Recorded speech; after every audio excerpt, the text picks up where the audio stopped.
Buenas noches. Muy buenas noches, Ramón Alfonso Soto y Pilar Cisneros estaremos con ustedes en esta tercera edición de Telenoticias. Y recuerde que en tan solo unos pocos minutos usted podrá participar en nuestro programa haciéndole preguntas al doctor Luis Diego Morales, sismólogo, y a don Walter Montero, director de la Escuela de Geología de la Universidad de Costa Rica. Ellos estarán con nosotros aquí en nuestro set para que usted los entreviste. Y bien, nosotros continuamos con la información más completa acerca de la crisis que vivimos en Limón hace exactamente una semana. Tendremos transmisiones en vivo con nuestros periodistas allá en Limón. Y además, información exclusiva acerca de lo que está ocurriendo también en Panamá. Y a propósito, unos 60 kilómetros al norte de Limón se encuentra la Barra de Parismina, una pequeña población que depende del turismo. Barra de Parismina también sufrió los efectos del terremoto y al igual que otras poblaciones de la zona, se encuentra aislada debido a que un trecho del canal de Tortuguero se secó.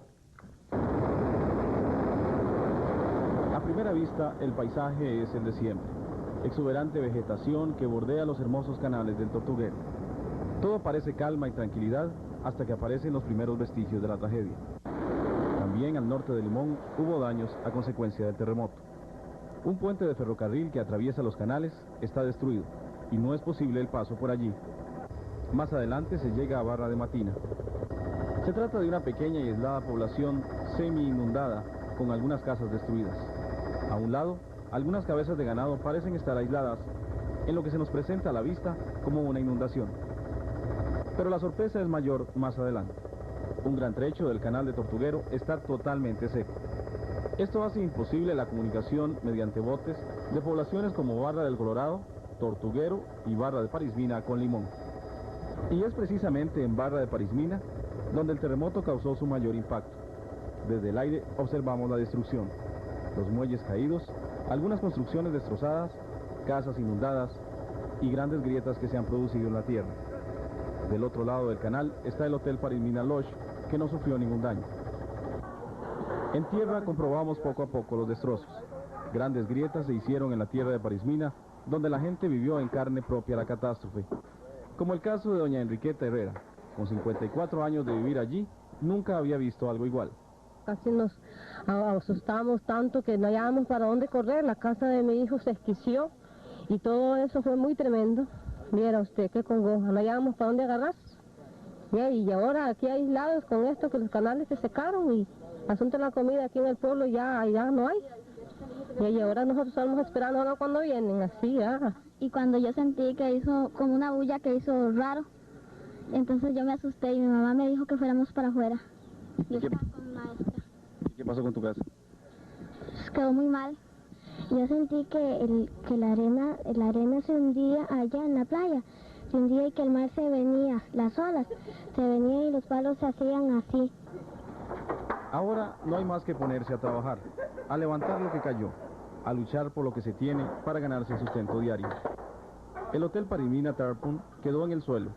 Esta construcción vieja daba empleo a unas 30 personas. Este es sin duda uno de los más serios daños provocados por el terremoto aquí en Parismina.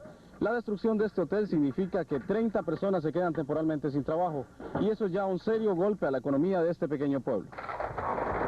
Pero la gente tiene esperanza en que se pueda reconstruir no solo el Hotel Parismina Tarpon, sino otras instalaciones que quedaron destruidas. Más adelante observamos el puesto de salud de Parismina. Sufrió un hundimiento de casi 30 centímetros. Por dentro, su piso se partió en varias partes y las paredes se abrieron haciendo la construcción inhabitable. Igual suerte corrió el centro de nutrición. Otro de los daños más serios se produjo en el muelle construido por Jardeva aquí y que constituía el único lugar de desembarque de mercadería y pasajeros provenientes de Limón y otras poblaciones. Su reparación costará mucho dinero y lo más serio es que también sufrió un gran hundimiento. Pero hoy la población de Parismina, como lo dice el presidente de la Asociación de Desarrollo, requiere de soluciones urgentes e inmediatas antes de iniciar la reconstrucción del muelle y otras obras. Por ejemplo, la población no tiene teléfono y faltan alimentos, dado que ahora no se pueden traer de Limón por barco. Un médico de Limón llegó ayer aquí en helicóptero, que está atendiendo en la escuela, y su preocupación principal es que no se deje de lado a esta comunidad. Bueno, los principales problemas que tenemos ahora mismo son infecciones de vías respiratorias, enfermedad diarreica, problemas osteomusculares de las personas adultas, ¿verdad? Parismina, al igual que decenas de pueblos de Limón, está herida. Su pueblo, sin embargo, no pierde las esperanzas. Sin duda la reconstrucción de pueblos como Paris Mina le costará al Estado muchos millones de colones. Pero lo más urgente en estos momentos es atender las necesidades básicas de poblaciones como esta que se encuentran prácticamente aisladas. En Paris Mina, Marcelo Castro, Telenoticias. Bien, y ahora tenemos información en vivo desde Limón. Allá se encuentran nuestros compañeros Gravin Moya y Alexis Rojas. Adelante, Gravin, muy buenas noches. Muy buenas noches, amigos televidentes. Efectivamente, estamos una vez más desde aquí, desde Limón, el lugar de los acontecimientos posterior al sismo que se convirtió en terremoto y en tragedia para esta región atlántica, Alexis. Así es, muy buenas noches, Gravin, buenas noches, doña Pilar y amigos televidentes. Como usted decía, pues estamos ya prácticamente a unos 10 días después de haber ocurrido el sismo. Sentimos que la emergencia, por lo menos en la primera fase, ya cesó. Ahora la labor se concentra en otras áreas, se concentra ya en arreglar los puentes, en arreglar las carreteras, el suministro de alimentos, por lo menos acá en el centro de Limón. Yo creo que ya eso está controlado. Quizás tal vez ahora, con este video que nos presentaba Marcelo, en la zona norte, es donde ahora se necesitan alimentos y medicinas, y esperamos que por lo menos en las próximas horas o en los próximos días estén llegando los alimentos, los suministros a esa región del país. Deseamos también aclarar un asunto muy importante que nos llamaron aquí a donde estamos ubicados en Limón varias personas diciéndonos si efectivamente, o mejor dicho, si ya en definitiva no iba a haber mayor ayuda para Limón, si ya oficialmente estaba desechada la emergencia, había cesado la emergencia, pero debemos decir que no. En realidad lo que se está dando ahorita es que la emergencia ya está controlada, entonces muchas de las acciones que se tomaron en un principio han disminuido, y se continuará ahora en otra etapa, tal vez a cargo de la Comisión Nacional de Emergencias en coordinación con las comunidades y la Comisión Regional de Emergencias de acá. Pero además decíamos que la comunidad de la zona atlántica había sufrido muchísimo, y lo hemos visto y lo hemos palpado nosotros con las imágenes y las informaciones que hemos hecho, pero también en Panamá la situación es crítica, máxime cuando la ayuda aún no ha llegado a algunos pueblos. Usted estuvo ahí hoy, Gravin. Y hoy estuvimos ahí. Veamos este video. ¿Cómo les fue a ustedes con el terremoto? Bueno, bastante mal, hubieron bastante daño, las casas estuvieron bastante deterioradas, inclusive aquí tenemos 2 casas, pueblo civil que están caídas y no se le ha prestado servicio a ninguno. ¿Tienen alimentos y agua ustedes? No, no tenemos ahora mismo aquí, hay gente por lo menos, pueblo civil que están pasando, lo han pasado bastante mal porque han sido bastante atropellados. Aquí tenemos una casa que fue deteriorada, esta de aquí se cayó, pero la volvieron, ahora la levantaron. ¿Cómo les ha ido a ustedes? Bueno, yo acabo de llegar allá de Chiriquí, entonces nosotros necesitamos agua, porque hay que buscarla en la montaña adentro. Y bueno, un poco de comida también, que estamos un poco mal. Es lo que más necesitamos ahorita mismo, medicina. ¿No les ha llegado ayuda de Panamá? Bueno, dice que todavía no ha llegado aquí. Bueno, estamos en territorio panameño, en vista del mal tiempo, nos hemos obligado a descender en este sitio donde hay gran cantidad de vecinos de esta comunidad que manifiestan también sus dificultades con motivo del terremoto. Vemos muchos niños también que están por acá. Estamos muy cerca del Zigzaola, tengo entendido, ¿es así, señor? Sí, señor. Aquí la Costa Rica le queda al otro lado del río, y además nosotros aquí, el gobierno no ha puesto asunto porque no han llegado aquí a esta comunidad todavía a asistirnos a nosotros. Ahora estamos en la parte, diríamos, del centro del caserío de 43 millas en territorio panameño, a unos 15 minutos del puesto fronterizo de Zigzaola en territorio costarricense. Como ustedes pueden ver, las personas están viviendo en unas carpas o toldos improvisados, también en este sector por temor a los sismos y también por los daños que ya tuvieron las casas de las inmediaciones. No tenemos el dato exacto de cuántas casas han resultado afectadas, pero se nos dice que son bastantes. Son 22. 22 casas afectadas en solo este pueblo, este caserío de 43 millas.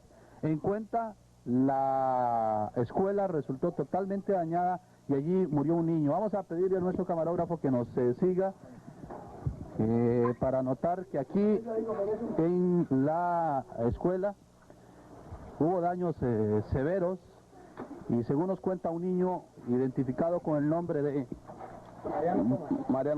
Mariano Tomás, falleció al caerle algunos restos de bloques en el preciso momento cuando estaba recibiendo lecciones él en esta escuela, no pudo salir y desgraciadamente falleció. Así es que esta es otra parte, otra comunidad, no en territorio costarricense, sino en panameño, que también ha resultado afectada por el terremoto ocurrido el pasado lunes de la semana pasada, que también ha traído dolor, tragedia, muerte, tristeza a esta comunidad bananera de 43 millas en territorio panameño. Bueno, son las 10 y 17 minutos, estamos transmitiendo en vivo desde Limón, una brisa bastante fresca y no hemos sentido hoy, por lo menos, réplicas fuertes del evento principal del pasado 22 de abril. Decíamos que Limón poco a poco retorna a la normalidad, se ha reabierto la carretera, también se ha reabierto el paso hacia el sur y otros servicios importantes de la zona atlántica, pero también hacía falta un elemento importante, el cual es la apertura del comercio masivamente a todos los limonenses para que estos no tengan que ir a hacer filas ya a la Cruz Roja y a las bodegas donde se están repartiendo los suministros. Ya a partir de hoy los limonenses con más fuerza han ido a los comercios que han abierto sus puertas, como decía, masivamente, y los limonenses ya iniciaron sus compras, los negocios están abiertos y la población de la zona atlántica ya ha empezado a ir a comprar los artículos de primera necesidad que necesitan. Tenemos una información con respecto a esto, veamos. La mayoría de los negocios aquí en el centro de Limón han abierto sus puertas y el público puede acercarse con toda confianza a obtener productos de primera necesidad y también otros. Así es que este es un nuevo signo de que la provincia de Limón se enrumba hacia la normalidad. Conforme se ha ido normalizando la actividad del comercio en la ciudad de Limón, la especulación en esta localidad ha ido desapareciendo y en estos momentos los limonenses acuden a los negocios para adquirir los productos de consumo básico, salvo en contadas excepciones de negocios que sufrieron problemas en sus estructuras y que debieron cerrar a raíz del terremoto del pasado 22 de abril. Todos los demás comercios mantienen sus puertas abiertas. Nosotros, después del temblor del lunes, nosotros estuvimos vendiendo el martes ya, restringiendo tanto productos como la entrada del público en general. Pero ahora no se está restringiendo la venta. No, ya no. Ya ustedes se sienten un poco mejor con los negocios abiertos, ya la gente puede adquirir productos aquí en Limón. Sí, yo diría que sí, porque ya está ya estamos más calmados, ya es menos, ¿verdad? Los temblores, entonces nos sentimos más calmaditos, aunque cuando sentimos un meñón nos ponemos otra vez nerviosos, pero... Ahora se ha normalizado ya la compra de alimentos, entonces ustedes están aprovechando. Ay, sí, para comprar, ¿verdad? No. ¿Se sienten bien ya de poder estar comprando en los negocios? Sí, claro que sí, me siento bien. No hay problema con alimentos, ¿verdad? No, ahora no. No cabe duda que la rehabilitación de la carretera a Saopín en estos días ha sido fundamental para el reabastecimiento de productos de los negocios que no tenían existencias en bodega luego del sismo. Creemos que en estos momentos la provincia de Limón, lo que se refiere al centro, ha superado los problemas, la emergencia en cuanto al suministro de alimentos, pero no así las zonas que todavía permanecen aisladas. Limón ahora debe centrar su atención, o las autoridades de gobierno deben centrar su atención en arreglar otros problemas no menos importantes, como por ejemplo el levantamiento de viviendas y el arreglo de puentes y carreteras. Para Telenoticias les informó Alexis Rojas. Bien, con respecto a esta nota de Alexis, cabe señalar, Alexis, que usted sabe por qué al principio los comerciantes estaban un poco temerosos de la acción. Eso fue lo que motivó que muchos cerraran. Y ellos tenían razón, porque había como cierto pánico, cierta histeria en la población. Yo creo que eso fue en principio lo que provocó que muchos de ellos cerraran. Incluso pidieron a vigilancia a la Guardia Civil de acá, con el fin de que les prestara el mayor cuidado para que ellos no arriesgar los productos que tenían, y esto también fue en principio lo que tardó de que ellos tomaran la decisión de normalizar las actividades aquí en la provincia de Limón. Dichosamente ya todo está volviendo a la normalidad, la histeria ha bajado un poco, el temor, el pánico, el nerviosismo, que precisamente pudo haber motivado también el hecho de que muchos se abalanzaran a buscar lo que pudieran obtener, porque esperaban tal vez mayores movimientos sísmicos en la zona, en vista de que esto se presta para muchas versiones, ¿no? Sí, más bien, Graving, usted y yo en estos días que hemos estado aquí en Limón hemos observado que hay muchos alimentos. O sea, la respuesta de las personas y de la comunidad internacional para dar alimentos y medicinas ha sido grande y las bodegas están llenas. La gente ha ido y se les han dado 1 hasta 2 y 3 diarios en un mismo día. Es decir, ahora yo creo que aquí hay mucho alimento en Limón. Más bien este alimento debe servir para suministrar, para llevar víveres a zonas donde todavía no se ha ayudado. Zonas rurales específicamente, pero vamos a estudio. Creo que doña Pilar tiene algunas dudas o algunos cuestionamientos, preguntas para nosotros y vamos a darle el pase. Sí, únicamente compañeros, ustedes que han estado durante tantos días allá, especialmente Graving, porque llegó pocas horas después del terremoto, si ustedes pudieran hacer una evaluación de 1 a 100% con respecto a cómo está la actividad o la normalidad en este momento en Limón, ¿qué dirían ustedes? Que por supuesto la normalidad definitiva en Limón anterior al sismo no podrá llegar sino con el tiempo, esperar unas 2 semanas, 3 semanas diría yo.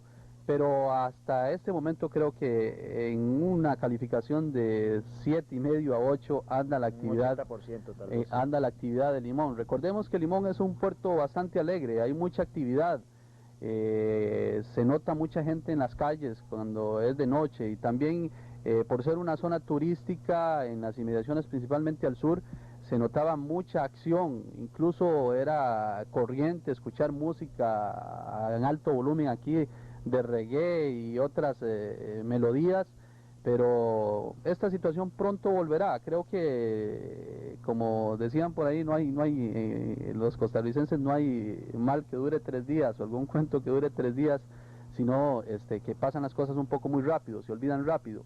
Pero creo que en Limón a un 7,5 o 8 estaría la actividad ahorita, y tardará por lo menos unos 15, 22 días, un mes, para que definitivamente se borre los amargos ratos que han vivido los limonenses y en general la mayor parte del país con este terremoto, ¿verdad, Alexis? Sí, Graving, para agregar a lo que usted dice y para contestar tal vez a doña Pilar, yo creo que es fundamental el restablecimiento esta semana del líquido, del agua.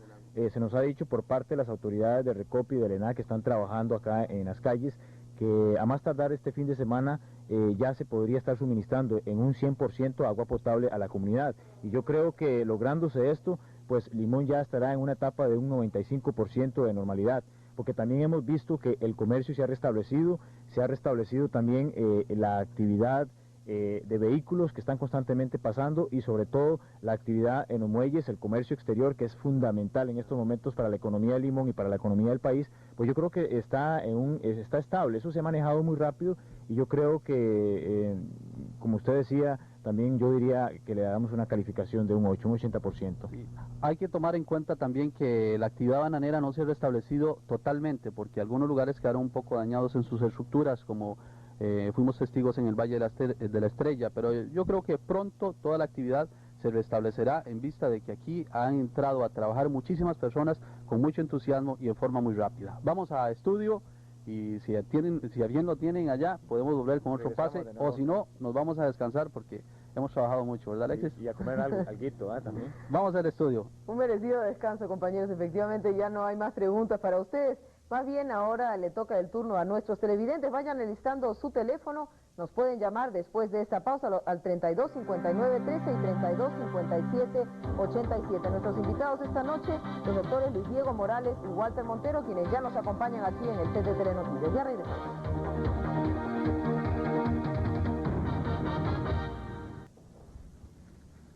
Bien, tenemos ya gran cantidad de llamadas en la línea. Por favor, vamos a pedirle a nuestros televidentes que sean breves para darle oportunidad de participación a la mayor cantidad posible de televidentes. Nuestros invitados esta noche, repetimos, don Luis Diego Morales y don Walter Montero, director de la Escuela de Geología de la Universidad de Costa Rica. Muchísimas gracias por acompañarnos esta noche en Telenoticias. Mucho gusto. Bien, y debido a la gran cantidad de inquietudes que hay con respecto a este tema, damos paso a la primera pregunta de la noche. Es la señora Sisi Sandí de Atillo Centro. Buenas noches, doña Sisi. Buenas noches, doña Pilar. Mi inquietud es sobre la ruptura que tuvo la tierra en cuanto a, me imagino yo que la capa, las capas se tienen que acomodar. Entonces yo quisiera saber si las consecuencias de esa que subió 1,5 metros o que bajó el mar, no tengo muy bien claro eso. Y aparentemente hay una gente que dice que se espera un movimiento sísmico más fuerte referente a las placas, ¿verdad? A las de coco. Muy bien, doña Cici. Muchísimas gracias por su pregunta, muy amable. Tal vez usted puede contestar la primera parte de la pregunta, doña Cici. No la oí la pregunta. Ah, bueno. Ella preguntaba con respecto a las capas, a los movimientos que ha habido, que cómo ha sido el desplazamiento, que qué consecuencias podría traer ese movimiento de las placas, más bien. Bueno, en realidad no ha existido movimiento entre las placas. El temblor del día 22 de abril fue relacionado a un movimiento en una falla local dentro del borde noreste de la cordillera de Talamanca, dentro de la placa del Caribe. Así que en realidad el evento no tiene ninguna relación con movimiento entre las placas del Coco y del Caribe. Muy bien, vamos a pedirle ahora a don Luis Diego Morales que conteste la segunda parte de la pregunta de doña Cici, que era, don Luis Diego, ¿podemos esperar otro temblor o terremoto fuerte similar al del 22 de abril? Bueno, esa es la pregunta que yo creo todos nos hacemos.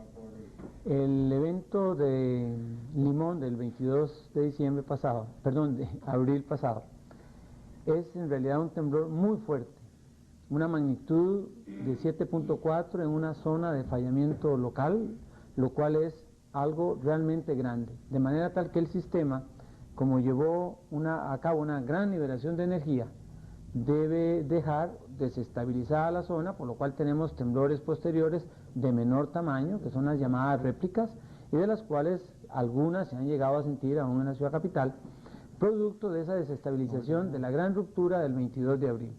De manera tal que eventos menores y que se puedan sentir es normal en una zona que quedó alterada producto de la gran ruptura del 22 de abril, pero no eventos de igual tamaño en esta zona de la región del Caribe, cercana a la costa de Limón.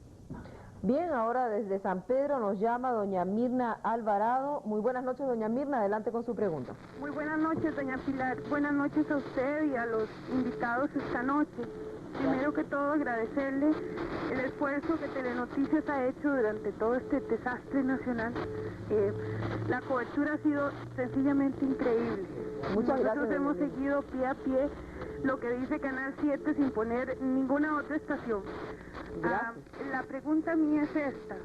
Yo soy empleada pública y hay una inquietud de muchos de los que trabajamos en el sector público y privado en el casco central de San José.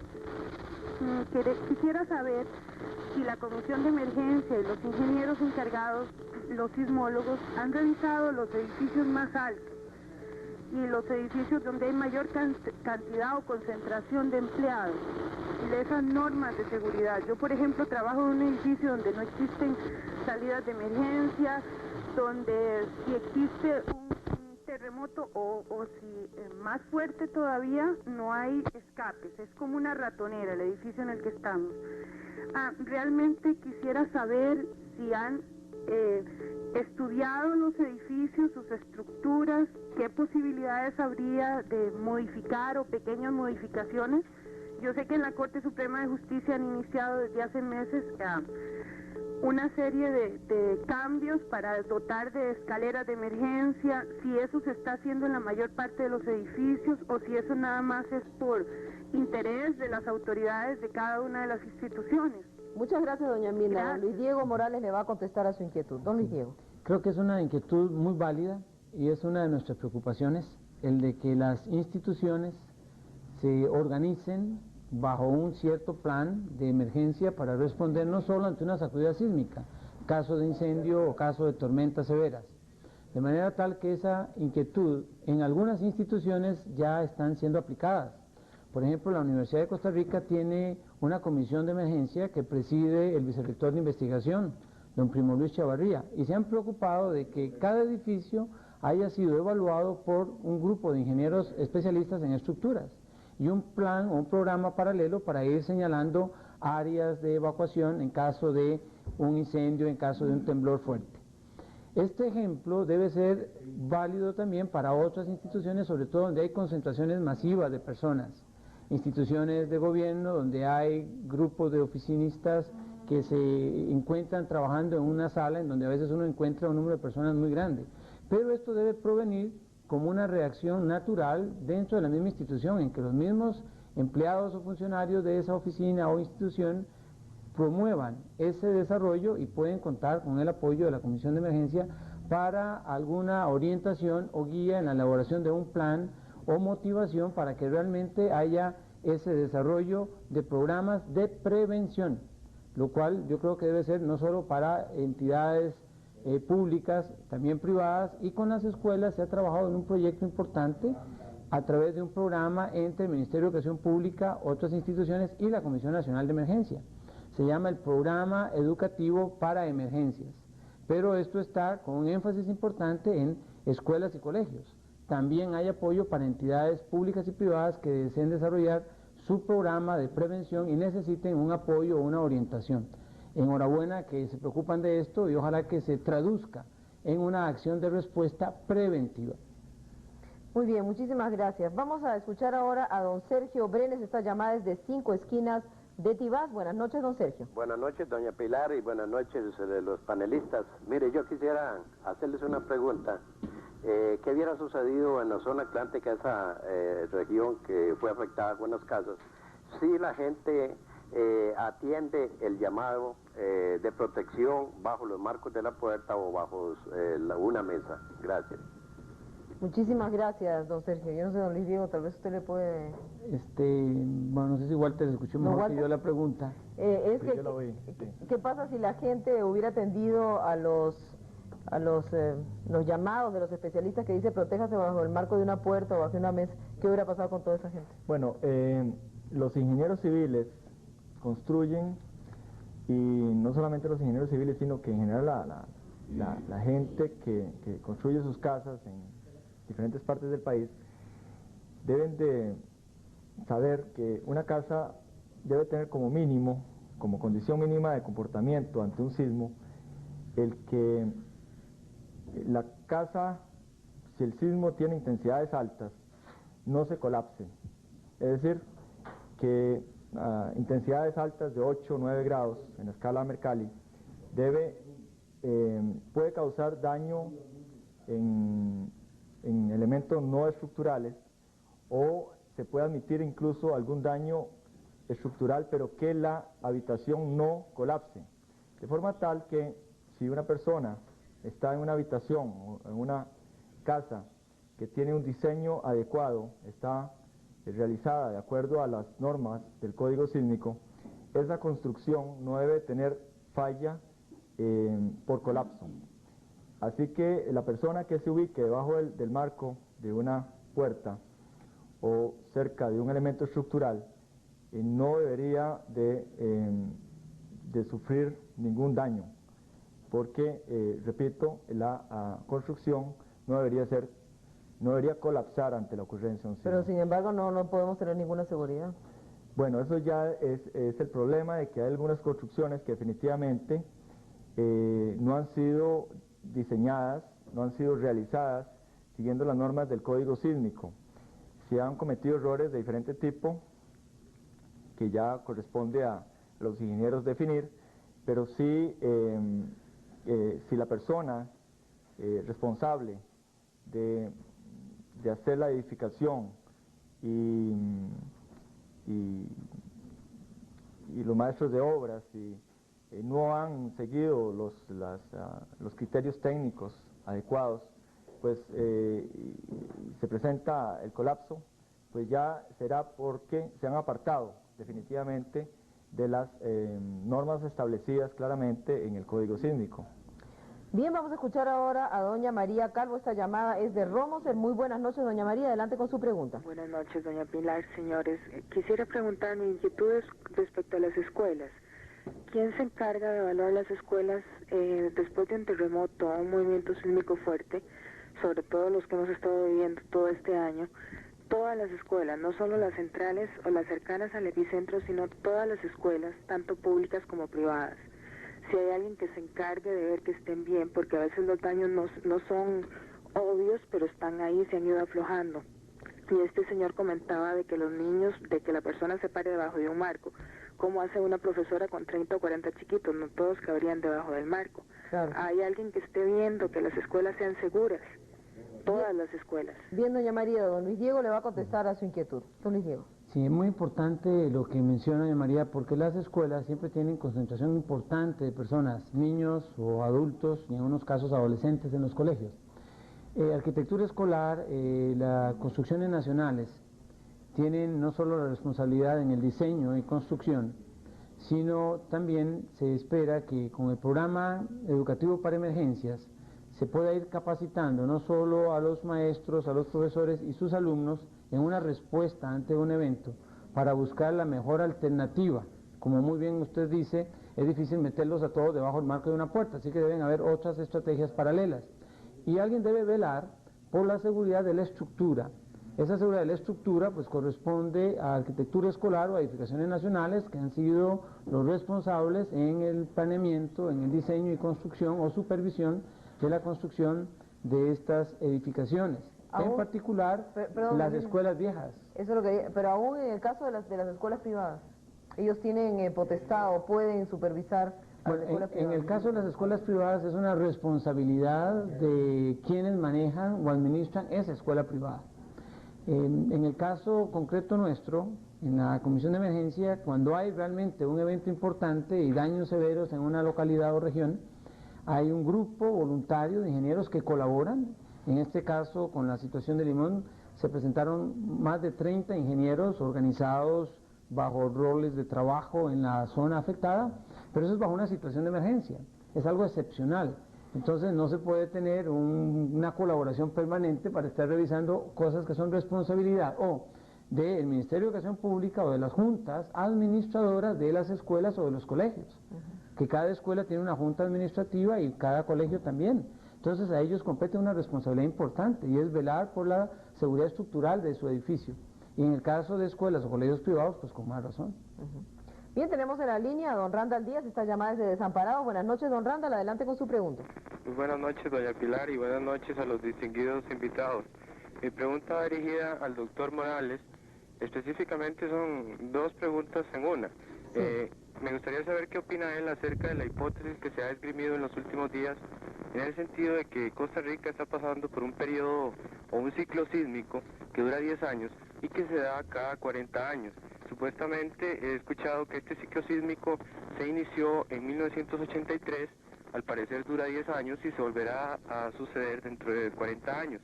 Esta es una hipótesis que he escuchado de parte de las entidades respectivas que tienen que ver con los temblores, y también me gustaría saber qué opina él acerca de la diversidad de opiniones que han existido entre la Red Sismológica Nacional y el Observatorio Vulcanológico y Sismológico, perdón. Muy bien, don Randall, vamos a decirle a don Luis Diego que le responda a usted. Sí, entonces vamos a ver, una hipótesis de trabajo es justamente eso, una hipótesis de trabajo en la cual uno plantea algunas consideraciones y luego debe someterlo a verificación, y después de un periodo de verificación puede uno darse cuenta si la hipótesis trabaja o no. Lo que sí es bien claro es de que la sismicidad se presenta con periodos alternos de quietud, algunos periodos un poco más activos y otros periodos mucho más activos. Nuestro periodo de observación es muy corto, podemos hablar tal vez de 300, a lo sumo 400 años, pero podemos con más seguridad de 100 a lo sumo 200 años. De manera tal que nuestra serie de tiempo en el cual observamos el fenómeno es muy corta y es muy difícil establecer patrones tan categóricos.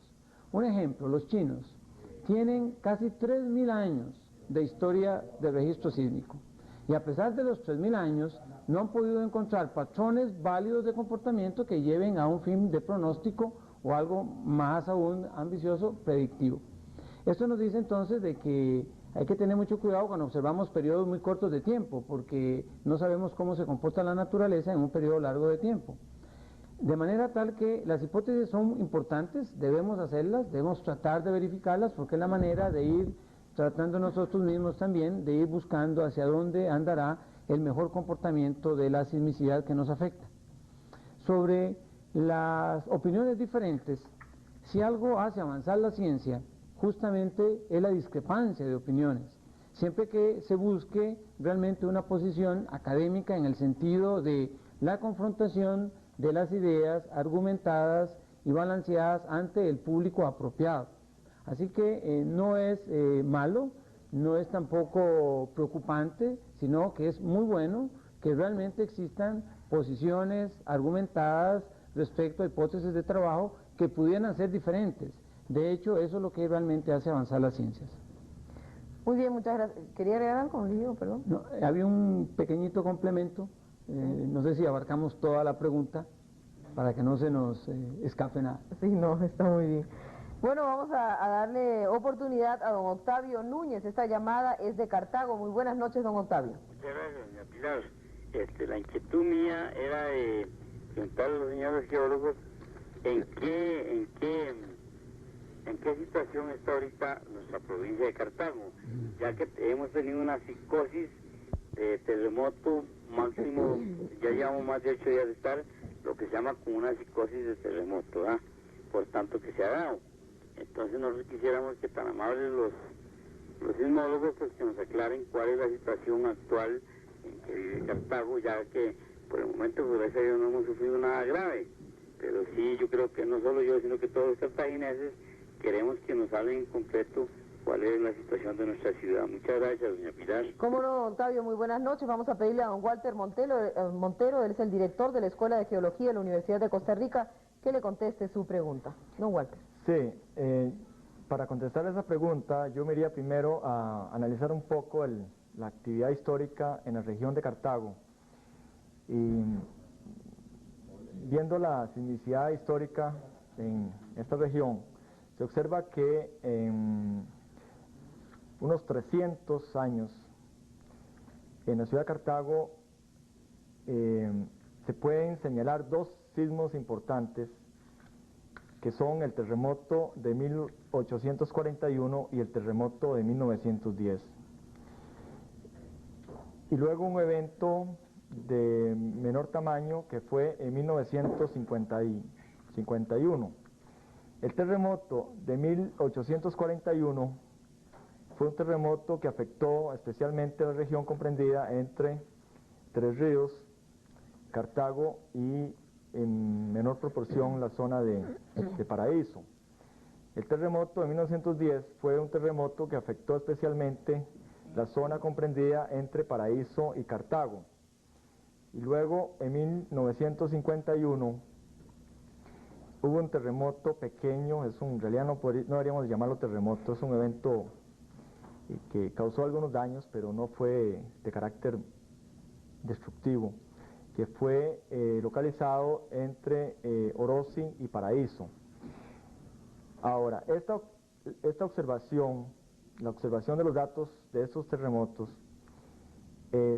indica de que en cada caso de estos eventos, el foco sísmico fue posiblemente diferente. Es decir, por ejemplo, el temblor de 1951, la falla que se desplazó posiblemente es una falla localizada entre la zona de Paraíso y Orosi.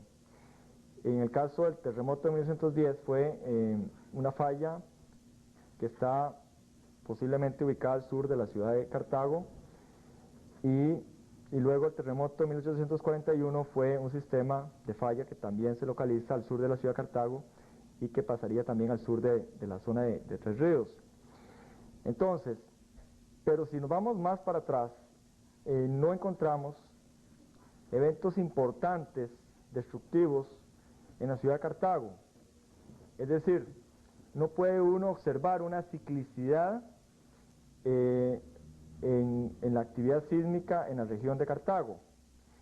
Entonces, no puede uno, con base en la sismicidad histórica, decir de que cada 40 años hay un terremoto importante, por ejemplo, en la ciudad de Cartago. Eso no se puede concluir de la sismicidad histórica.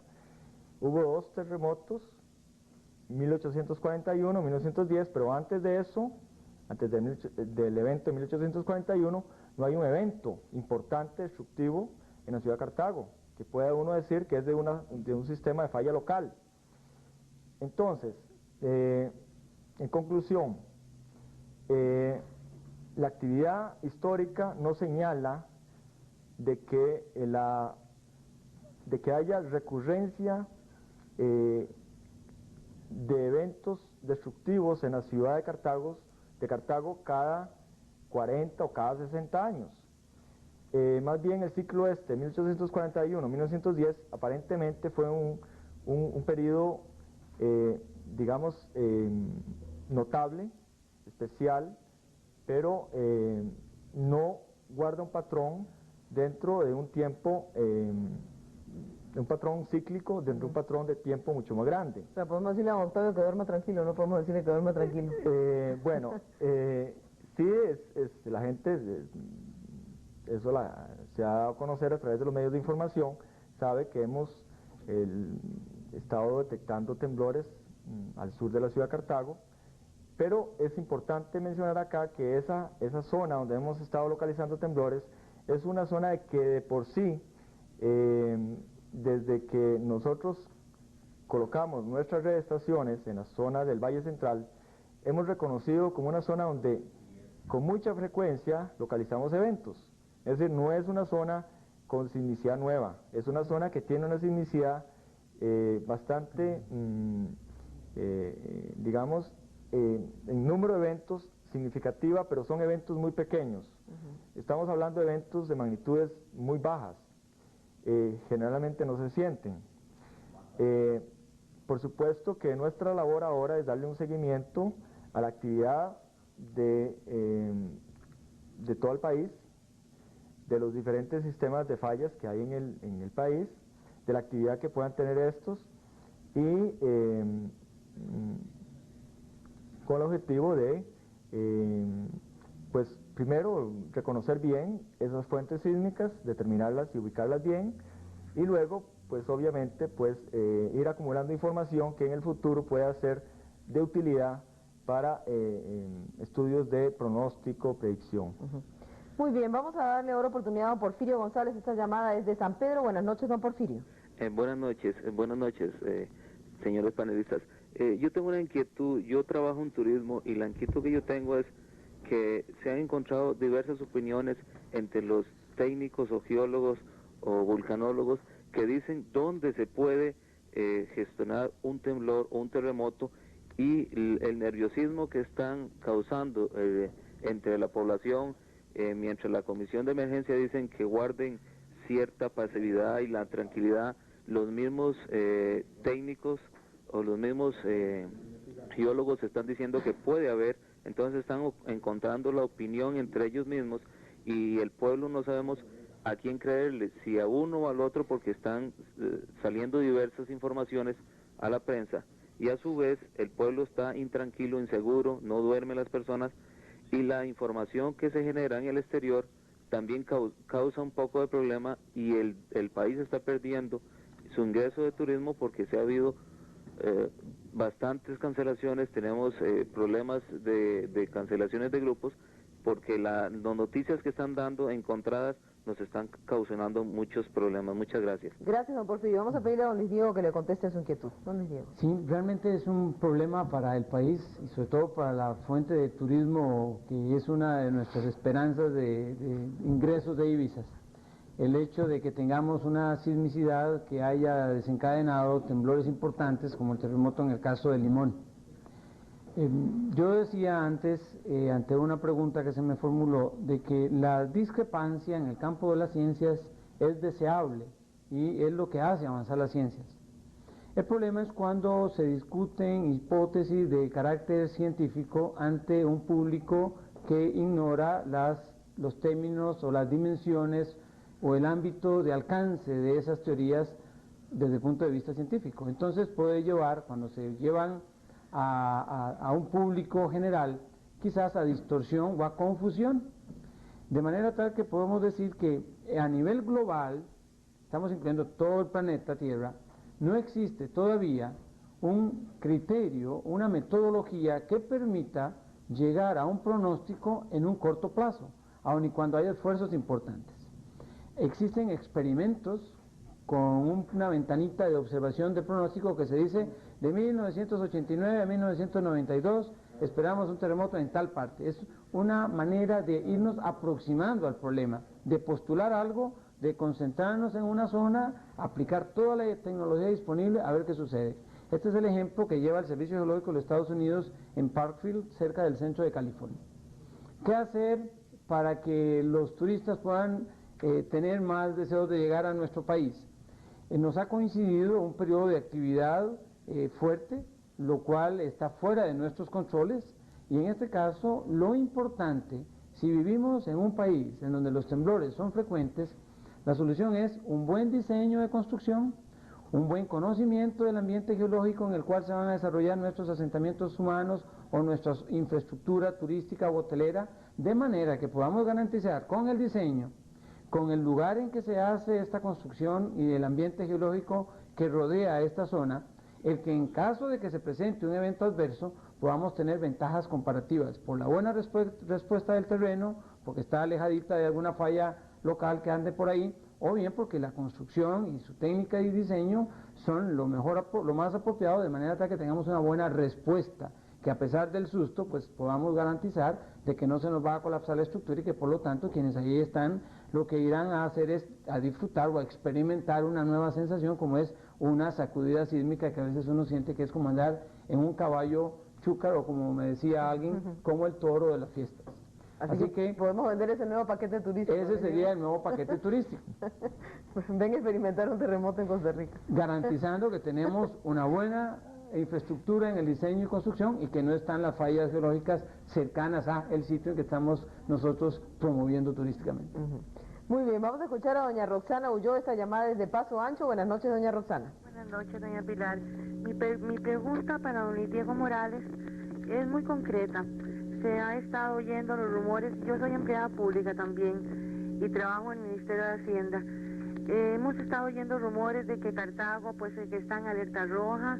Hemos oído inclusive en ciertos colegios de nuestros hijos que están pues en estado de alerta, que les han estado pues poniendo ya en alerta y todo eso que deben hacer. Y entonces pues claro, uno está muy nervioso y yo quisiera preguntarle que si el evento que se espera, si es que se espera, o si es que ya lo saben, va a ser de mayor magnitud que el que acabamos de pasar o de menor intensidad.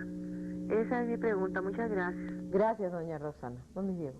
Bueno, aquí habrían tres aspectos que creo que valen la pena enfatizar lo más que podamos. Primero, cuando se dan estas situaciones de crisis sísmica, los rumores abundan y se hace una distorsión muy grande de la realidad.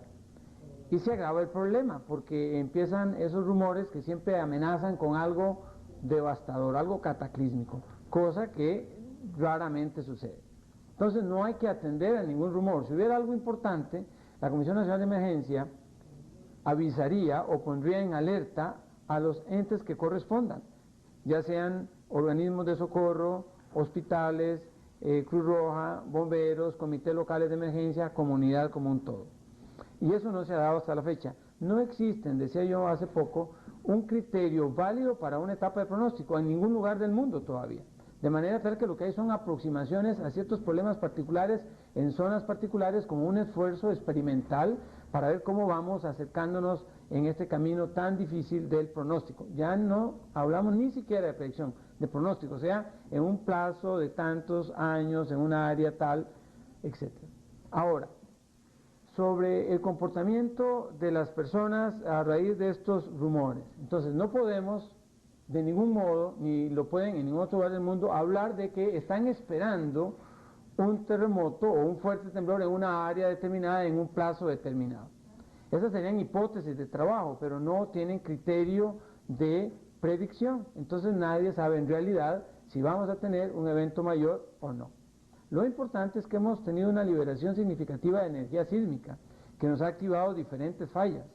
Tenemos un sistema muy complejo de fallas y muchas veces las que se han desencadenado con temblores significativos, Puriscal, Piedras Negras, Limón, han sido fallas en zonas de mucha quietud sísmica, paradójicamente, no son donde han sido frecuentemente más activas, sino en donde han estado realmente quietas. Pero no sabemos realmente dónde puede estar la próxima, si es que tenemos un próximo cercano. Entonces, ¿qué hacer ante esto? No podemos decirle a la persona, no se asuste, realmente nos han sacudido durante algo así como ya 13 o 14 meses, y no podemos esperar que la persona realmente esté tan tranquila, están preocupados, y por eso cualquier cosita que se diga hay que decirlo con mucho tacto, porque podemos distorsionar un estado de ánimo que ya está sobresaltado. Y no existe en este momento ninguna alerta en ningún punto del país, pero hay que estar bajo las normas de prevención. Si en nuestro país tiembla frecuentemente, y a veces más frecuente que en otros periodos de nuestra historia, entonces lo mejor que debemos hacer es tener algunos patrones preventivos. ¿Cuáles?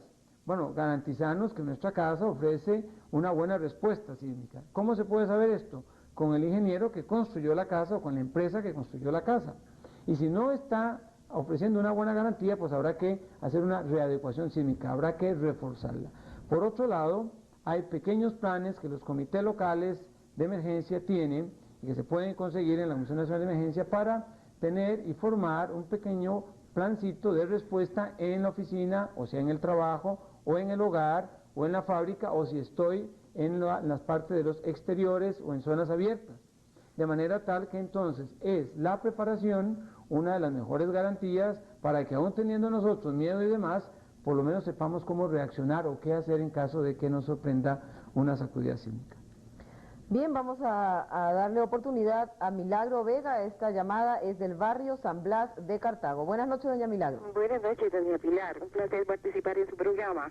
Gracias. Doña Pilar, la pregunta es la siguiente. ¿Qué peligro representa para Cartago la falla de San Isidro General, la falla de San Juan de Toboso Sur, al sur de Cartago, y la falla del volcán Irazú? Las dos primeras activadas a consecuencia del evento sísmico de Limón. Ahora, en el caso de un evento sísmico en Cartago, ¿qué incidencia podría tener con respecto a los deslizamientos de San Blas y a la laguna que se encuentra en la finca de Los Sánchez, al norte de Cartago? Luego, con respecto a los deslizamientos y a la laguna, ¿qué medidas la Comisión de Emergencias ha llevado a cabo?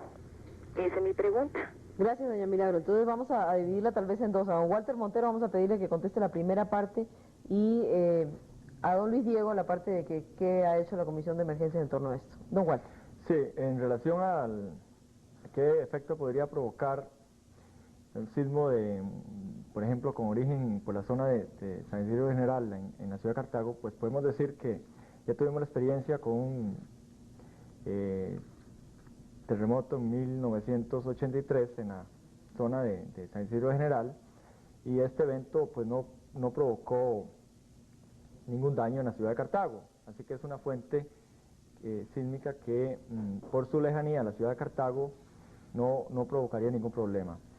En relación a los sistemas de falla de Toboso, en este momento no está activo, no hemos encontrado sismicidad asociado a esta fuente. Los sismos que están ocurriendo más al sur de la ciudad de Cartago, están ocurriendo a una distancia entre 8 y 10 kilómetros al sur, y no podemos saber con certeza, todavía no se sabe con certeza, por ejemplo, nunca se ha definido un evento histórico en esa zona que pueda uno asignarle un tamaño específico o una magnitud determinada. Lo que hemos registrado de actividad en esa zona desde que funciona nuestra red son temblores de magnitudes que llegan a tener valores de 4.5, 4.6 cuando mucho, y vienen en enjambres, es decir, temblores como un poco como la actividad que tuvimos en Puriscal el año pasado, entre mayo y junio, donde había eventos de magnitudes 4.5, 4.6, 4.7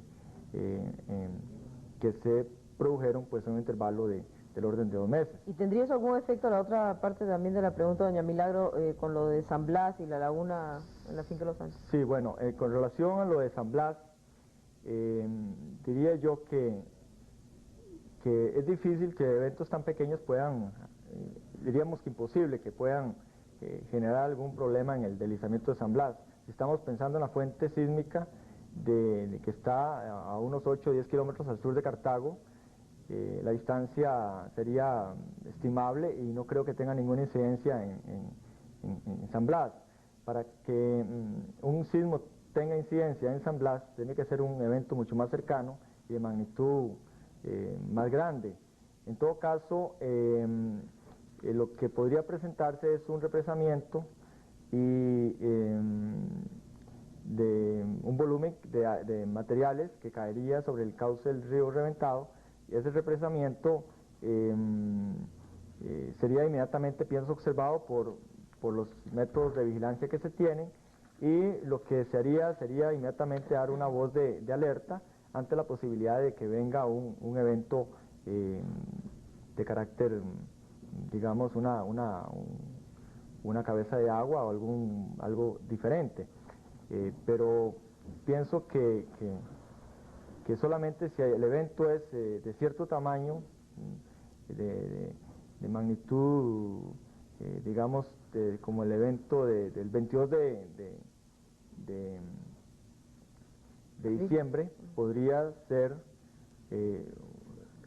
generar algún problema en el deslizamiento de San Blas. Muy bien, la otra parte de la pregunta, doña Milagro, era ¿qué ha hecho la Comisión Nacional de Emergencia con respecto a eso? Sí. Uno de los esfuerzos importantes en la Comisión de Emergencia es la capacitación, la preparación de las comunidades, y en esa dirección se tienen diferentes comités locales y regionales trabajando, y la idea es poder completar antes del 93 todos los comités cantonales, por lo menos, y si no, todos los cantones, aquellos en donde existe algún nivel de amenaza natural, por lo cual es necesario tener entonces ya preparado un grupo que sirva como líderes en la comunidad para responder ante una emergencia. En Cartago hay un comité regional muy bien constituido, con un geólogo especialista en la parte aplicada de la geología, con mucha experiencia, y que mantienen una relación de enlace con dos tajos de explotación que existen al pie del deslizamiento de San Blas. Esta es la principal fuente de alerta que se tiene en coordinación también con el Comité Regional y con la Comisión Nacional, por cuanto ellos están continuamente extrayendo material, tienen la maquinaria para que en caso de que haya algún desplazamiento más rápido de esa masa que llamamos del deslizamiento de San Blas, pueda llegar a taponear el cauce del río reventado, entonces la misma maquinaria que manejan los tajos está en capacidad de levantar ese tapón y evitar que se nos vaya a generar una represa artificial y que luego tengamos unos procesos de avalancha. Entonces se dice que por un lado los tajos desestabilizan al deslizamiento, pero por otro lado son también una válvula de seguridad por cuanto tienen maquinaria permanente trabajando sobre el cauce del río, removiendo continuamente materiales, y que a la vez saben que en caso de que haya un desplazamiento mayor de esa masa que pueda ponerlos a ellos en aprieto, entonces está un sistema de comunicación que permite responder con cierta celeridad para dar respuesta a ese movimiento. ¿Por qué no parar el deslizamiento de San Blas? Porque son 60 hectáreas de terreno que deslizan. Entonces tecnológicamente es posible, pero el costo es tan elevado de que no hay manera de poder hacer una inversión de esa naturaleza. Entonces de momento lo más apropiado es tener ese sistema de alerta y de vigilancia permanente de otros fenómenos paralelos como lluvias intensas en la cuenca del reventado, que nos pone sobre aviso y decir, ok, pónganle atención a ese deslizamiento, no vaya a haber un taponamiento con un embalse que rápidamente pueda sobrepasar ese tapón efímero. Podría ser algo que las personas desearan que paráramos al deslizamiento de San Blas, pero no se puede porque es un costo altísimo, aunque técnicamente sí es posible hacerlo. Muy bien, por razones de tiempo vamos a aceptar únicamente las llamadas del ingeniero Carlos Vargas de Desamparados, Jorge Jiménez de Sabana Sur y Miguel González de Alajuela. Les pedimos que por favor se mantengan en la línea. Vamos a darle entonces oportunidad al ingeniero Carlos Vargas. Muy buenas noches, don Carlos. Muy buenas noches, doña Pilar, y buenas noches a los distinguidos panelistas. Yo quiero hacer un llamado por este medio a la opinión pública con relación a unas declaraciones que también el día de ayer aparecieron en los medios escritos, dadas por mi persona. Yo tengo una seria preocupación con base en la experiencia que hemos tenido en desastres en este país y en otros países también que se ha dado, con relación a que posteriormente a los eventos de este tipo donde hay terremotos, los suelos quedan removidos y en zonas donde hay precipitaciones, como el caso del Atlántico, que la lluvia es persistente, durante todo el año no tiene lluvia permanente, digamos, mes a mes, no hay periodos secos, los suelos se van saturando y en condiciones de alta inestabilidad, de fuertes pendientes, estos suelos fluyen en forma de inundaciones y avalanchas hacia las poblaciones pequeñas y que precisamente en los valles de inundación causan daños. La preocupación se basa en una visita que hicimos a la cuenca del río Banano, en la cual nosotros recorrimos cerca de 100 kilómetros cuadrados por medio del apoyo de helicópteros de la Fuerza Nacional, y en la cual determinamos que existían riesgos de este tipo. Sin embargo, en la prensa escrita se publica en diversos medios que el asunto desde ese punto de vista no tiene mayor trascendencia. Don Luis Diego, que está ahí presente, conoce el material fotográfico que hoy discutimos en la Comisión Nacional y que demuestra que realmente hay algo que atender en este campo. Agrego a esto que me preocupa precisamente que el área que hemos atendido gracias al trabajo del ICE, en el caso de la zona del Chirripó y luego en el caso del río Banano, son cerca del 20% del área que debe trabajarse. Hay como 6.000 kilómetros cuadrados que van desde la zona del río Tuís hasta pegar en Panamá con el río Zixaola, donde hay sectores que deben ser evaluados a ver si el riesgo es real o no. Muy bien, don Carlos, vamos a ver qué nos dice don Luis Diego con respecto a esta situación que usted plantea. Muchísimas gracias. Sí, Carlos sugiere algo que es muy importante y a lo cual no se le ha prestado la suficiente atención, tal vez por las personas como una amenaza potencial, aunque por ejemplo hemos visto los videos de Canal 7 en donde se muestran estos represamientos, estos grandes deslizamientos hacia la cuenca de los ríos de la vertiente del Caribe. Y esto nos lleva a un reto y es mantener un grupo permanente de trabajo que está incorporado en un sector que llamamos sector hidrometeorológico con representantes de diferentes instituciones, ICE, Instituto Meteorológico Nacional, la Universidad Nacional con el doctor Barson, el Ministerio de Obras Públicas y Transportes con su Dirección de Obras Fluviales, el mismo ingeniero Carlos Vargas, a quien hemos invitado a incorporarse dado los esfuerzos sostenidos en la parte de este fenómeno y sobre todo en el río Banano, para poder continuar en este futuro inmediato resolviendo estos problemas. O sea, conociendo muy bien cuál es la dimensión de la amenaza y cuál puede ser el grado de vulnerabilidad que ofrece nuestro terreno, nuestro territorio, nuestros asentamientos a esa avalancha que cuando lleguen, sin lugar a dudas, los periodos de lluvia intensa en el Atlántico, pues nos van a estar metiendo frecuentemente en problemas.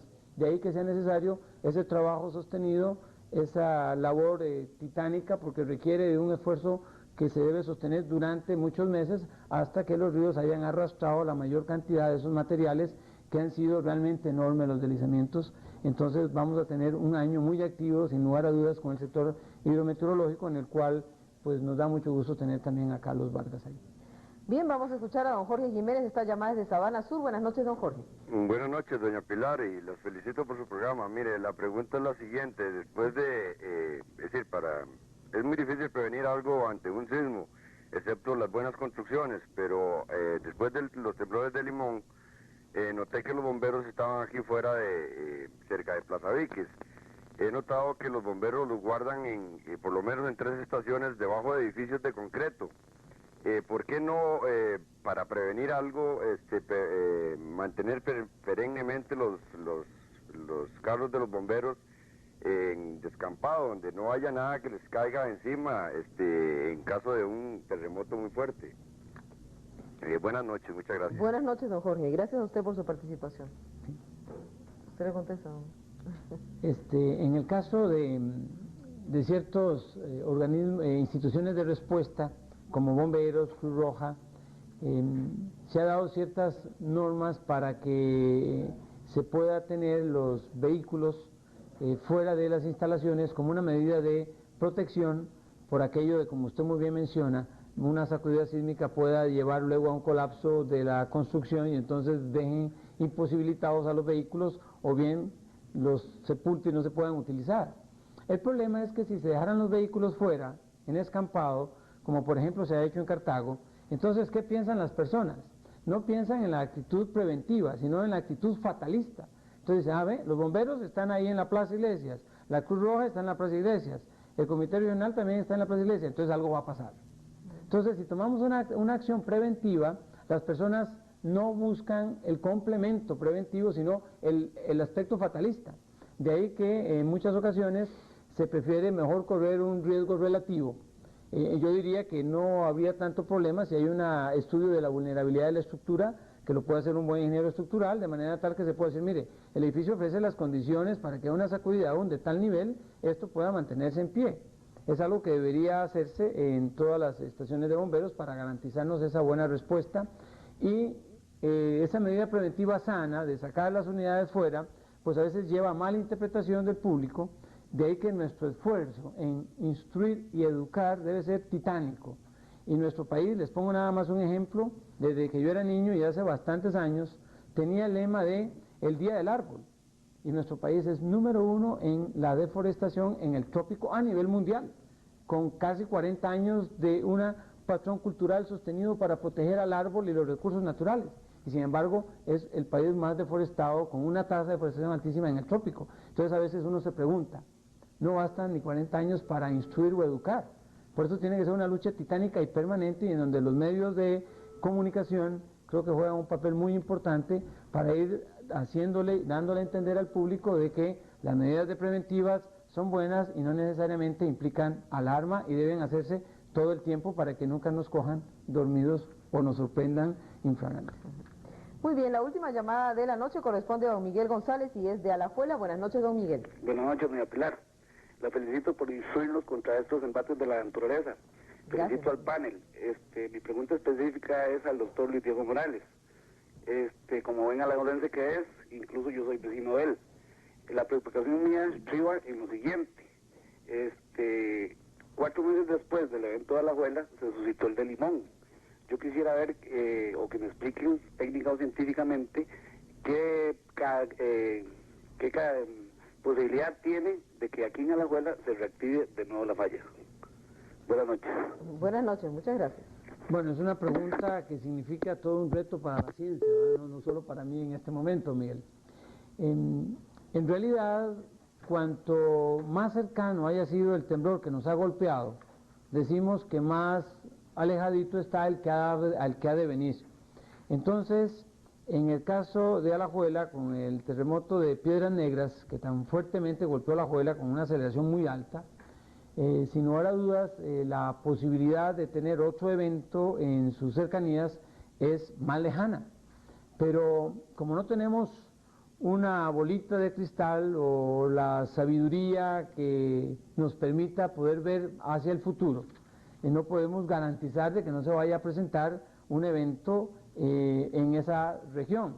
Lo que sí es importante es que desde el punto de vista de la naturaleza, del fenómeno físico, de cómo trabaja, es más difícil de que aquella ciudad que ha sido afectada por un terremoto cercano vuelva a tener en un tiempo corto otro evento similar que le vaya a dar tan duro o sacudir tan violentamente. Si es que esto puede servir como, no digamos ya de consuelo, pero sí para tener una idea, una dimensión de la naturaleza del problema. Muy bien, muchísimas gracias a don Luis Diego Morales, también a don Walter Montero, el director de la Escuela de Geología de la Universidad de Costa Rica, por su participación. Espero que muchos de nuestros televidentes puedan dormir más tranquilos esta noche. Gracias a ustedes. Muy amable. Nosotros regresaremos con más información aquí en Telenoticias. A propósito, los pilotos nicaragüenses desarrollan una titánica labor en el Atlántico. Regresaremos con los detalles.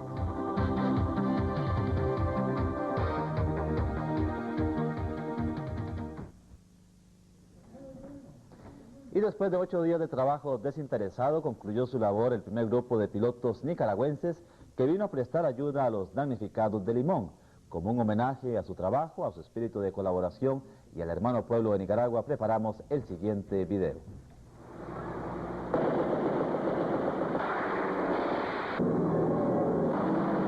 Atrás quedaron los años de guerra, aquellos que abrieron profundas heridas entre dos pueblos, aquellos años de guerra en que dos países hermanos casi se pelean por culpa de los políticos. Hoy, en tiempo duro para Costa Rica, Nicaragua dijo una vez más, presente.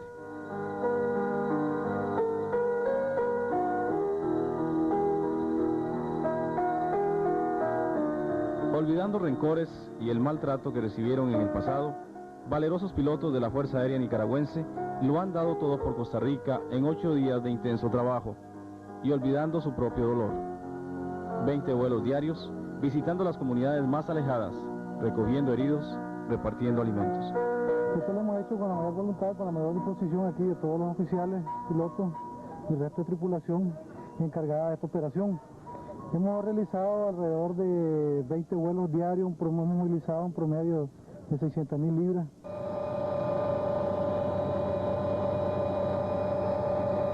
Un total de 6 helicópteros con sus respectivos pilotos nos dieron una lección de solidaridad y nobleza.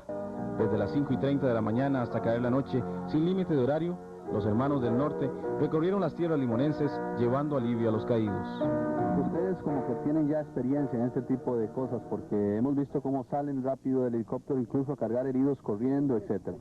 Sí, nosotros hemos tenido experiencia con el huracán Juana en la ciudad de Bluefield, costera, hace 3 años, en el cual pues también, igual que lo que sucedió aquí en Limón, en Bluefield tuvimos esa misma experiencia, estuvimos evacuando heridos, personal rescatado, personal en inundaciones. Eso indudablemente que nos da experiencia, nos da preparación para estar listos para cumplir cualquier labor de evacuación y de rescate que se nos indique.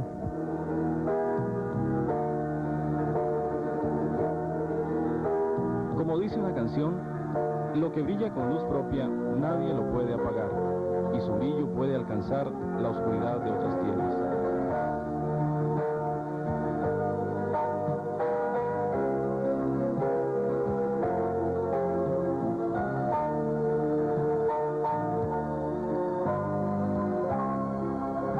Gracias, hermanos nicaragüenses.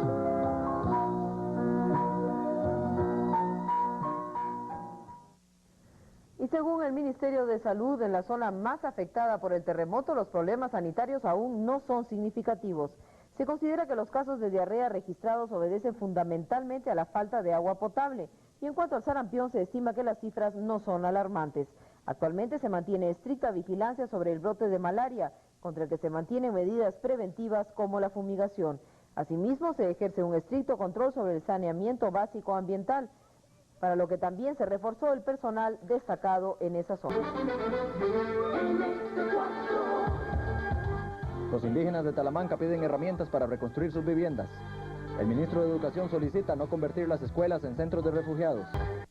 Las interrupciones en las vías de comunicación continúan dificultando las exportaciones de banano a pesar de los ingentes esfuerzos que han realizado los funcionarios del Ministerio de Obras Públicas y Transportes para restituir, aunque sea parcialmente, el tránsito por la carretera San José-Limón. El presidente ejecutivo de Habdeba aseguró que durante la semana pasada se enviaron al exterior 100.000 cajas de la fruta, lo que equivale al 67% de las exportaciones normales. El funcionario dijo que el resto de la fruta no se ha podido embarcar debido a los problemas en las carreteras. El presidente ejecutivo de Habdeba sostuvo que los puertos están trabajando en un 85% y que no significan problema alguno. Por otra parte, y también relacionado con este tema, el terremoto del pasado lunes 22 de abril, que produjo un levantamiento de aproximadamente 1 metro en la costa atlántica de nuestro país, ha provocado también otra alza, pero una alza que realmente es muy positiva para nuestro país y que ojalá no se detenga, ojalá continúe en alza, que es la del precio internacional del banano, que se está cotizando a niveles que no tienen antecedentes, según reconoce la Organización de los Países Productores de Banano. La UPEB reveló que esta semana, en la costa este de Estados Unidos, el precio de cada caja de banano de 18 kilos llegó a costar $18, es decir, el doble que en mayo del año anterior. Además, se espera que la próxima semana los efectos del terremoto que afectó a Costa Rica y Panamá se sientan también en el mercado europeo. Por su parte, el presidente del Consejo Nacional del Banano de Panamá, Euclides Díaz, calcula que los precios de la fruta de ese país podrían elevarse hasta en un 45% en Europa. Costa Rica produce el 20% del banano exportable a nivel mundial y Panamá el 11,3%. Estados Unidos y Alemania Federal son sus principales compradores. El director de comunicaciones de la UPEB, Antonio Restrepo, declaró que el aumento de precios puede ceder, pero que ese ingreso adicional ha permitido a las grandes compañías transnacionales del banano compensar las pérdidas que sufrieron en la zona donde se registró el terremoto. Según Restrepo, la peor parte la han llevado los productores independientes, que venden su banano a las transnacionales y que están registrando pérdidas en términos absolutos. Restrepo afirmó que los aumentos de precios en los mercados mundiales no benefician a los damnificados por el terremoto, ni a los trabajadores, ni a los productores independientes. Según Acueductos y Alcantarillados, desde el pasado martes el casco urbano de la ciudad de Limón cuenta con abastecimiento de agua potable. No obstante la seriedad de los daños subterráneos que ha sufrido el sistema de acueductos, se está proporcionando el servicio cada 2 horas en los barrios Roosevelt y el sector aledaño al hospital, mientras en Corales, Los Laureles, Vista de Mar y Bella Vista, así como en Cieneguita, se continuará supliendo el líquido mediante cisternas. Adicionalmente, en la ciudad de Limón se han ubicado 6 fuentes públicas mientras concluyen la revisión y reparación del sistema de cañerías. Le recordamos que en la presente edición, dentro de pocos minutos, tendremos información en directo desde Limón, donde se encuentra nuestra compañera Olga Quesada y nuestra subdirectora Ana Lupita Mora. En pocos minutos estaremos en vivo desde la provincia de Limón con las principales informaciones sobre lo que ha sucedido hoy en la provincia del Atlántico, que poco a poco se levanta, poco a poco sale adelante después de la tragedia del lunes antepasado. Por otra parte, los esfuerzos por enviar ayuda a los damnificados del terremoto continúan. En una bodega ubicada en Heredia, desde tempranas horas se inician las labores de clasificación de alimentos. A esta bodega se hace llegar toda la ayuda recibida para los damnificados de la zona atlántica. Con un estricto control se anota todo lo que aquí ingresa. La actividad no se detiene. Todas las donaciones deben clasificarse. Los comestibles se agrupan en diarios que darán alimento a 5 personas durante 6 días. Frijoles, harina, latas y azúcar son parte del contenido de estos diarios que jóvenes voluntarios preparan para los afectados por el terremoto. Sería bueno que, digamos, una cierta comunidad diga, bueno, las primeros 5 casas van a recoger mantecas, solamente mantecas, y las manden por aparte, porque la selección del producto es lo más difícil cuando viene la donación a granel. Además de alimentos, en esta bodega se necesitan manos, pues aún falta por clasificar toda la ropa que se ha donado. Si usted desea unirse a estos jóvenes, llame al teléfono 42 28 73 o simplemente preséntese a la bodega ubicada en el Centro Nacional de Distribución de Alimentos. El rector de la Universidad de Costa Rica, Luis Garita, informó que se han efectuado inspecciones en los diferentes edificios que componen la ciudad universitaria Rodrigo Facio para determinar los daños causados por el sismo del pasado 22 de abril. Los expertos en ingeniería sísmica de ese centro universitario determinaron que únicamente los edificios de la Biblioteca Carlos Monge y de la Facultad de Microbiología presentan daños estructurales, por lo que se ha ordenado el cierre temporal de los mismos. En el caso del edificio de Ciencias Sociales se han realizado exámenes en 4 oportunidades por especialistas en estructuras, quienes han autorizado el funcionamiento en los primeros 3 niveles del edificio. Por otra parte, los indígenas de la Alta Talamanca, de la región de la Alta Talamanca en la zona atlántica, han exigido el envío de herramientas para reconstruir sus viviendas devastadas por el terremoto del pasado 22 de abril. Contrastando con los habitantes de algunos sectores de Limón, que se han limitado a pedir regalado comida y vestuario, estos indígenas de la Alta Talamanca han solicitado herramientas para reparar ellos mismos sus viviendas. Los primeros helicópteros con ayuda llegaron a Cachabri, una comunidad de Talamanca, 2 días después de ocurrido el terremoto. Y 4 días después, los helicópteros regresaron, pero los indígenas se lamentan de que no se les ha enviado ni serruchos, ni martillos, ni clavos. Nada, eso no. Nada, lo que toda la gente de casa está caído, no es de eso. Solo mandaron 1 kilo de clavo, pero hace cooperación de aquí mismo. Ese no es de afuera. Acostumbrados a una dieta en la que predomina la yuca, el ñampí y el plátano, los indígenas comen ahora arroz, leche en polvo y otros comestibles que se les ha enviado por aire. Pero ellos desean que se les restablezca pronto el paso por los caminos obstruidos para poder sacar sus mercaderías, obtener dinero y así regresar a su dieta antigua. No hay puente como transportar. Antes del terremoto, pues siempre se saca el plátano, pero hoy ya no puede sacar porque el puente está malo. Se calcula que en la región de Talamanca y en el Cerro Chirripó habitan unos 12.000 indígenas. Portavoces de la Comisión Nacional de Emergencias Han dicho que prácticamente toda la región ha sido visitada por medio de helicópteros, pero algunos indígenas continúan solicitando ayuda, especialmente herramientas. Y cuando son exactamente las 12:37 del mediodía, hacemos un primer pase a la provincia de Limón, donde se encuentra nuestra subdirectora Ana Lupita Mora y nuestra compañera Olga Quesada. Adelante, Ana Lupita, por favor. Muchísimas gracias, Ignacio, y tengan todos muy buenas tardes. Continuamos aquí en esta transmisión especial de NS4 desde las instalaciones del Hotel Maribú Caribe.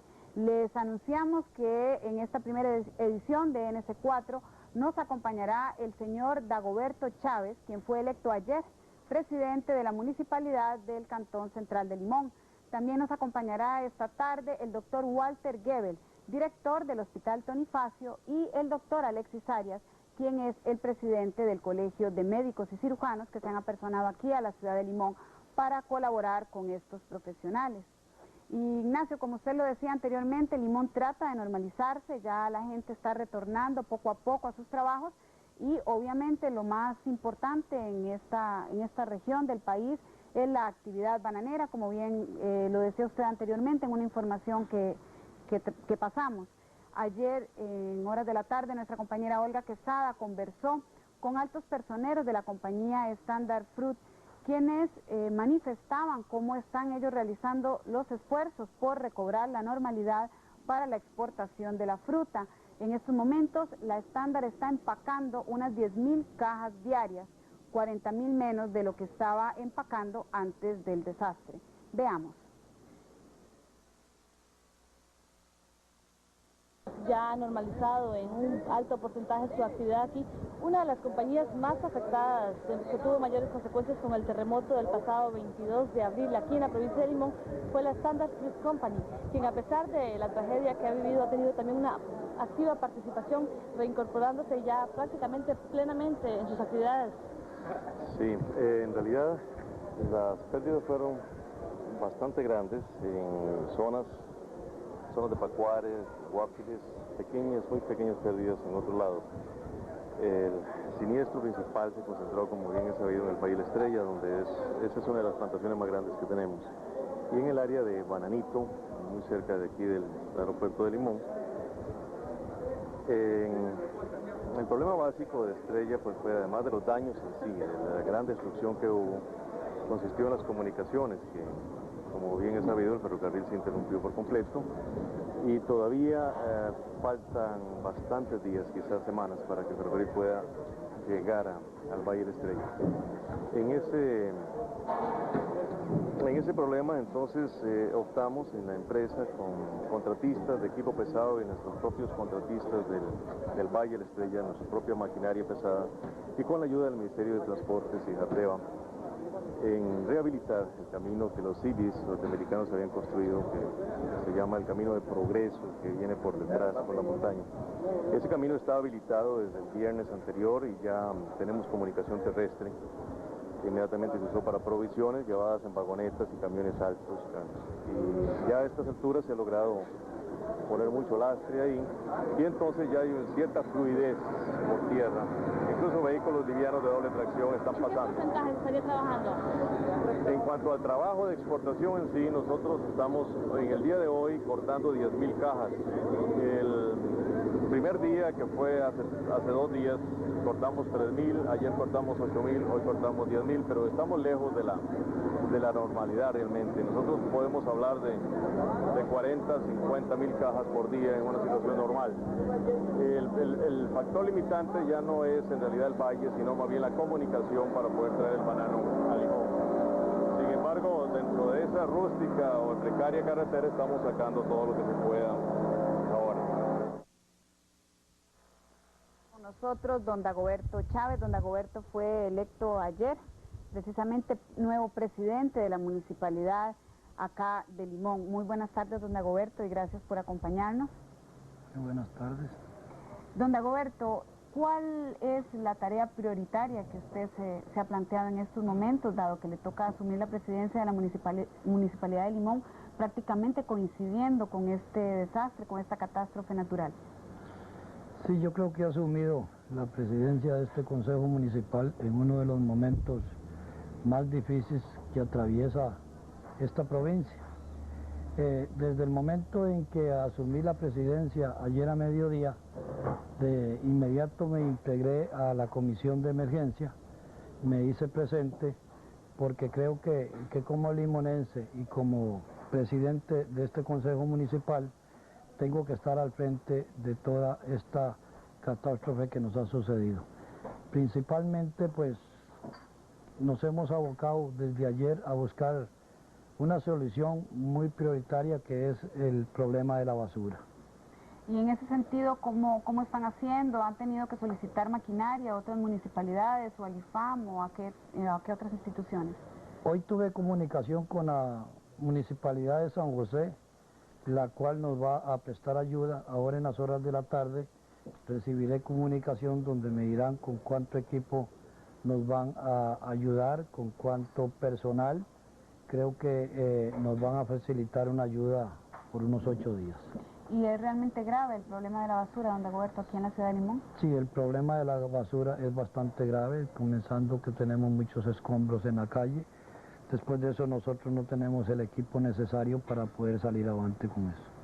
Y bueno, aparte de la ayuda que les puede llegar de San José, aquí, ¿qué instituciones en Limón están colaborando para evitar, no sé, la propagación de enfermedades infectocontagiosas y otro tipo de bueno, problemas? aquí instituciones como Jabdeva, como Recope.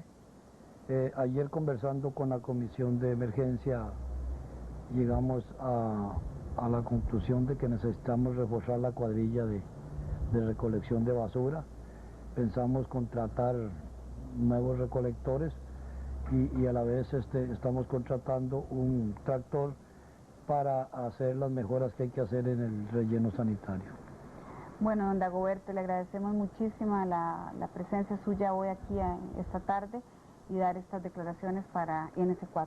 Nosotros retornamos, le devolvemos el pase a nuestros compañeros allá en el estudio central y les reiteramos que en cualquier momento estaremos pidiendo un nuevo pase aquí desde la ciudad de Limón, en el Hotel Maribú Caribe, desde donde estamos haciendo esta transmisión especial para NS4.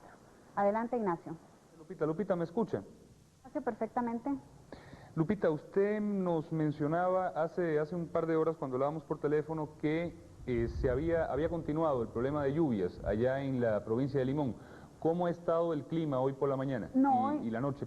Sí, no, hoy por la mañana ya estuvo soleado, aparentemente no fue muy grave, bueno, salvo para la gente que está obviamente sin su vivienda, pues sí resultó ser un problema severo, pero a Dios gracias, todo está volviendo a la normalidad. Hoy ha hecho más bien una mañana un poco calurosa, un poco caliente. Sí hubo un sismo fuerte en la madrugada que se sintió y que alarmó un poco a la gente, pero bueno, según los expertos esto es parte de la liberación de energía lógica después de un terremoto tan fuerte. Muy bien, muchas gracias, Lupita. Usted por favor nos indica cuándo volvemos de nuevo con Limón, cuando tenga más información allá en la provincia del Atlántico. Continuamos con más informaciones. Según un comunicado de prensa de la Comisión de Emergencias de Limón, se estudia la posibilidad de trasladar cerca de 1.600 damnificados por el terremoto. Actualmente los afectados por el terremoto del pasado 22 de abril se encuentran en diferentes albergues dispersos por la ciudad, por lo que se analiza el que sean reubicados en el antiguo centro de refugiados que funcionó en Pueblo Nuevo de Limón. La movilización, que tendría carácter de temporal, estaría sujeta a la solución del problema de vivienda de la mayoría de los damnificados. Por otra parte, y también en relación con este tema que nos ocupa y que nos ha afectado tanto desde el lunes antepasado, los centros educativos de Limón no podrán ser utilizados como refugio para los damnificados, aun cuando su situación se complica con la llegada de las lluvias. Una petición en ese sentido fue elevada por el ministro de Educación, Marvin Herrera, a la Comisión Nacional de Emergencias. Explicó Herrera que la utilización de los centros educativos como refugio vendría a agravar el déficit de aulas que golpea al sistema educativo costarricense. A raíz de los movimientos sísmicos que han estremecido al país en los últimos meses, unos 7 centros de enseñanza han quedado inhabilitados y 60 han sufrido daños parciales. Después de la declaratoria de emergencia en la educación nacional emitida el martes pasado por el Consejo de Gobierno, el Ministerio de Educación ha comenzado a gestionar ayuda exterior para la reconstrucción de aulas. Se está tratando de agilizar un préstamo con el Banco Mundial. La UNESCO ha ofrecido apoyo económico, lo mismo que algunas embajadas de países amigos. Por otra parte, ya estamos coordinando con el Ministerio de Obras Públicas los recursos que ellos puedan disponer, los que nosotros también podamos disponer, para unirlos a los recursos de la Comisión Nacional de Emergencia, con el propósito de iniciar lo más pronto posible, dentro de nuestra realidad de disposición de recursos, la reparación o la reconstrucción o la demolición y construcción de los centros educativos que así lo requieran. Entre tanto, el Ministerio de Educación ha solicitado a los educadores de la zona atlántica que reinicien el curso lectivo, ya sea alternando el horario en los centros que no hayan sufrido daños o impartiendo lecciones al aire libre o en edificios comunales. En vista del terremoto del 22 de abril, trabajar por Limón era más acertado que ir a una huelga. Esto lo comprobaron los sindicatos que sustituyeron la huelga general del pasado 26 de abril por una recolecta de ayuda para la provincia del Atlántico. Estos paquetes con ropa y alimentos que fueron recogidos por los sindicatos ese día serán enviados hoy a Limón. Allí serán entregados a la Iglesia Católica. El $500,000 de colones que se recaudó ese día fue entregado a la Cruz Roja.